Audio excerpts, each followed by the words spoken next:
Halo kasa warra nama nurta.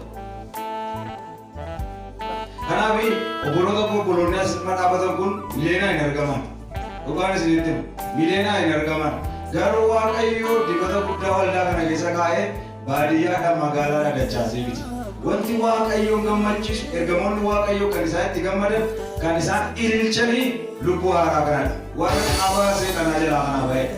Warra du'a jalaa ba'e, warra dukkana jalaa kana ba'e kana gaafa isaan gara mootummaa Waaqayyootti dabalamanii warra keenyaa kana miti. Ergamoota Waaqayyootu gammada. Ergamoota Waaqayyootu ililcha. Mee sabaa gammadaa mee Waaqayyootti? Anamma gaafan FB irraa nan hordofa. Lubbuu haaraa gaafa jedhu maanni akkamitti kan jedhu gaafatti dhaga'ama. Gaafa nama ija kootiin argu garuu keessa kootu gaddee garaa kootu waatu na tuqe. Kanaaf salphaan miti Waaqayyo biyya kana eebbiseera, biyya kana yaadachaa jira, wangeelli seeneera. Kanaaf obboleessa keenya cina qaabadhaa, waldaa kana cina qaabadhaa, wangeelli mootummaa Waaqayyoo uumanuma bal'aata. Yaadannoo hin dagatamne keessa kootii qabaa natti galateeffameera oolmaa kee of keessaa qabaa maalaan jedhaanii galgee waan rakkattanii dhuftan jechuudha. Gooftaa kana duukaa buutanii rakkatan as keessaa amma namni tarrabaa turtanii jirtu Waaqayyo isin firiira. Garuu waan isin hin agartu. Tokkaa hin jaallattu. Tokkaa otoo hin jaallattu. Mortuu hin jaallattu. Otoo mortuu taatan isin iyyuu dhuftan. Isin garuu warra dhugaa barbaacha deemudha. Sirrii miti? Amma gaa Yesuus isin argattan kuni jireenya haaraa. Mee amiin jedhaa. Gammachuu haaraa. Waan isin gaafadhu erga as fixxanii maal sitti dhagaama jennatti maame? Maal sitti dhagaama? Erga waldaadhaan fixxanii. Ammaaf garuu dasna jedheedhaan. Eeshi. Duraan. Duraan natti ulfaatu dasna jedheera. Natti tola. Natti tola malee. Natti tola sirrii. Sirriitti natti tola.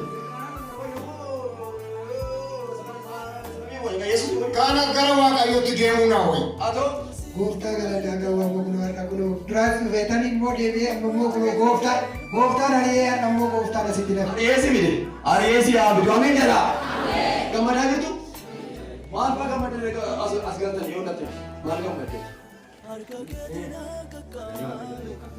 Buffee atoo gammadaniitu isa caalu harka keessa ol kaasaa qaba. Harka keessa ol kaafadhaa.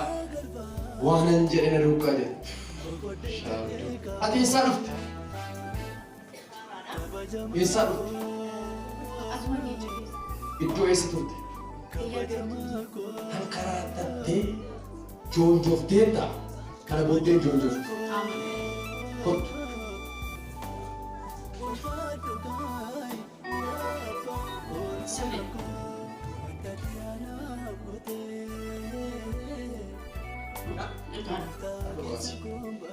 Waanan jedhu na duukaa jedha.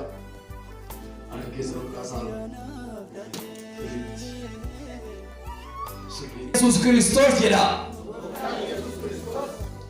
Har'aa jalqabee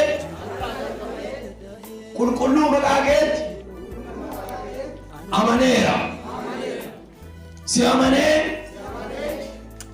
sin kaadu. Biyya lafaa kaadeera. Hojii seexanaa ganeera. Du'a keessaa gara jireenyaatti waan na bu'atteef waan na waammatteef maqaa koo immoo galmee jireenya bara baraa irratti waan na galmeessiteef qulqullootaa wajjin tolootaa wajjin waan na simatteef sin galateeffadha.